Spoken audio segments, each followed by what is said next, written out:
So they want us to use symmetry to find this integral. Now here's what they mean. Why don't we take a look at the graph of this? 1 minus the absolute value of x cubed. It actually looks like the red graph right there. You see that I typed that in. But what's cool about this is if I type in the same thing but without the absolute value, watch what kind of shape we get.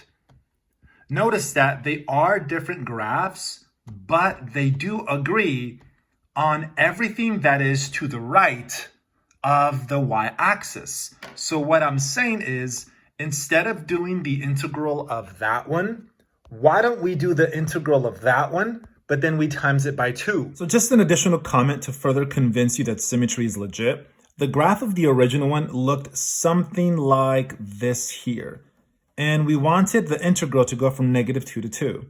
-2 would have been there, 2 would have been here. So we would have wanted the area under the curve bounded by these two asymptotes. So the area that we were after was this here along with these two pockets there.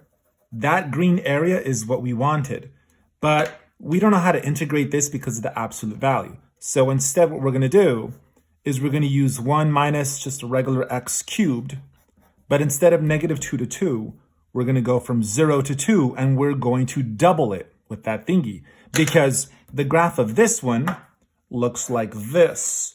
It looks something like this here. It looks something like that. Where if we do this one without the 2 in the front, we would be finding this here and this there. But as soon as you put the 2, you're going to find this piece here. And of course, I'm not an artist here, but you'd be finding the twice as much. So as soon as you put the 2, you'd have this reflected over, and so these pieces match these pieces. So now let's actually do this problem here. So we have 2. The antiderivative of 1 is x. The antiderivative of that is 1/4 x to the 4th. And we want to evaluate this from 0 to 2. So let's set this up. So I have 2 there. Let's plug in 2 there to get this. And then, of course, it's minus, and then you plug 0 into there for that.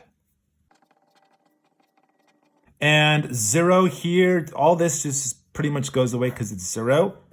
So you're going to get 2 times 2 minus 1/4 times 16, 2 times 2 minus 4, and we get an answer of -4. So this is the area of the original green region.